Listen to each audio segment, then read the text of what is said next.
నమస్తే, welcome to Sakshi family. This is Durga. ఇన్నాళ్ళు rice తినొద్దు అంటున్న డాక్టర్లు త్వరలో రైస్ తిన్నా ఏం కాదు అనే రోజులు వచ్చేస్తున్నాయి. ఎందుకంటే సైంటిస్టులు కనిపెట్టిన కొత్త రైస్ తినటం వల్ల షుగర్ లెవెల్స్ వెంటనే పెరగవు.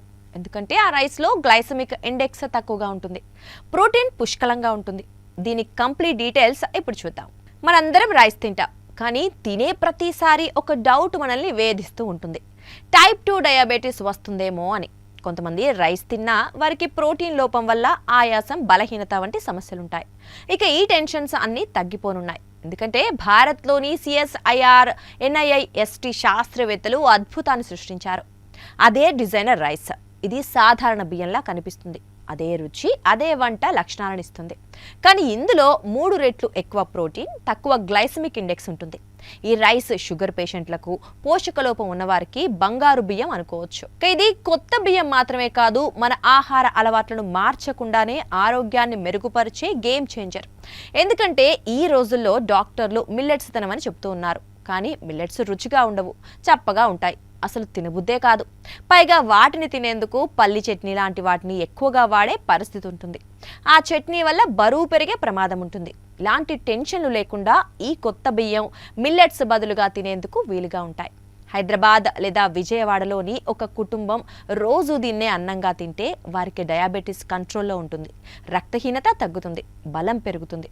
ఈ వార్త ఆంధ్రప్రదేశ్, తెలంగాణలో ఉండే మనకు ఎంతో ముఖ్యం. ఎందుకంటే మనకు బియ్యమే ప్రధాన ఆహారం. తిరువనంతపురంలోని CSIR national institute for inter disciplinary science and technology శాస్త్రవేత్తలు ఈ డిజైనర్ రైస్ ను అభివృద్ధి చేశారు. డైరెక్టర్ డాక్టర్ C ఆనందరామకృష్ణన్ ఆధ్వర్యంలో ఈ ప్రాజెక్టు సాగింది. సాధారణ బియ్యంలో ప్రోటీన్ 6 నుంచి 8% మాత్రమే ఉంటుంది, కానీ ఈ కొత్త రైస్ లో అది 20 నుంచి 22% ఉంటుంది, అంటే 3 రెట్లు ఎక్కువ. గ్లైసెమిక్ ఇండెక్స్ సాధారణ బియ్యంలో 70కి పైగా ఉంటే కొత్త బియ్యంలో అది 54 మాత్రమే. ఇది తక్కువ GI రైస్ కాబట్టి రక్తంలో గ్లూకోజ్ లెవెల్స్ త్వరగా పెరగవు. పైగా ఈ రైస్లో iron, folic acid, vitamin B12 వంటి సూక్ష్మ పోషకాలని కూడా జోడించారు. ఇది జన్యుపరమైన మార్పులతో తయారు చేసిన రైస్ కాదు, సాధారణ ఫుడ్ ప్రాసెసింగ్ టెక్నాలజీతో తయారైందని ఇండియా టుడే, ట్రిబ్యూన్ ఇండియా సంస్థలు రిపోర్ట్ చేశాయి. వీటి ప్రకారం ఇది ఫుడ్ ఆర్కిటెక్చర్ అని డాక్టర్ ఆనందరామకృష్ణన్ వివరించారు. సాధారణ బియ్యం చాలా పిండి పదార్థంతో ఉంటుంది. తాము కొత్త పిండి పదార్థం తీసేసి దాని స్థానంలో ప్రోటీన్, పోషకాలు నింపి మళ్లీ ధాన్యాలుగా మార్చామని ఆయన చెప్పారు. మిల్లింగ్ లో వచ్చే నూకను సాధారణంగా చౌక ధరకు అమ్ముతారు.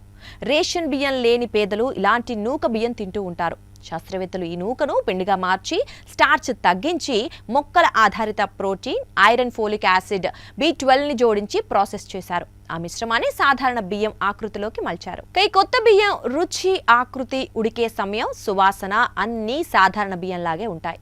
వీటిని ఫోర్టిఫైడ్ రైస్ లా కలపాల్సిన అవసరం లేదు, నేరుగా వండి తినొచ్చు. ఈ బియ్యంపై మానవ ట్రయల్స్ కూడా పూర్తవడంతో ఇప్పుడు వాణిజ్య ఉత్పత్తికి ఈ బియ్యం తయారవుతున్నాయి. అందువల్ల త్వరలోనే మనం ఈ డిజైనర్ రైస్ ని షాపులు, సూపర్ మార్కెట్లో చూస్తాం. ఈ బియ్యం కూడా సాధారణ బియ్యం ధరలకే లభిస్తే అందరూ కొనుక్కుంటారు, లేదంటే డయాబెటీస్ బాధితులు కొనుక్కునే ఛాన్స్ ఉంటుంది. ఈ రైస్ కారణంగా డయాబెటీస్ బాధితులు రైస్ తినే అలవాటును మార్చుకోవాల్సిన అవసరం ఉండదు. పైగా ఈ రైస్ చవకైన నూక నుంచి తయారు చేయటం వల్ల ధర తక్కువగానే ఉండొచ్చు. పైగా వృధా అవుతున్న నూక బియ్యాన్ని ప్రయోజనకరంగా మార్చడం వల్ల పర్యావరణానికి మేలు చేస్తున్నట్లే.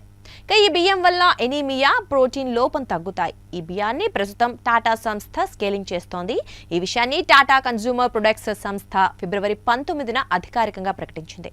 మొదట్లో ఈ బియ్యం ధర కొంచెం ఎక్కువగా ఉండొచ్చు, తర్వాత ధర తగ్గే ఛాన్స్ ఉంటుంది. అయితే ఈ రైస్ వాడాలో వద్దో డాక్టర్ సలహా తీసుకోవాలి. పోషక విలువల్లో మాత్రం ఈ రైస్ చాలా బెటర్గా ఉంది. ఈ బియ్యం 2026 చివరి నాటికి సప్లై ప్రారంభం కావచ్చు. అయితే ఇవి వచ్చాక ఎక్కువ మంది వీటిని ఉపయోగిస్తే అప్పుడు మిగతా రకాల బియ్యాలకు సేల్స్ పడిపోవచ్చు. అది దేశ రైతులకు నష్టం కలిగించవచ్చు.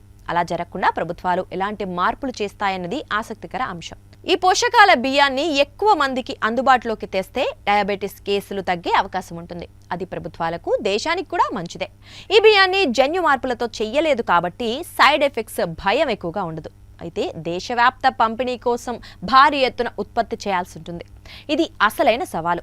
అయితే ఈ బియ్యం చవక ధరకు లేదా ప్రస్తుత ఇతర బియ్యంల ధరకు లభిస్తేనే దీనికి ప్రాధాన్యం ఉంటుంది, లేదంటే ప్రజలు సాధారణ బియ్యాన్నే వాడే పరిస్థితి ఉండొచ్చు. సాక్షి టీవీ ప్రసారాలను నిలిపివేయడం చట్టరీత్యా నేరం. సాక్షి టీవీ ప్రసారాల కోసం మీ స్థానిక కేబుల్ ఆపరేటర్ని వెంటనే సంప్రదించండి. డిటిహెచ్లో, ఇంటర్నెట్లో కూడా సాక్షి టీవీ ప్రసారాలను వీక్షించవచ్చు.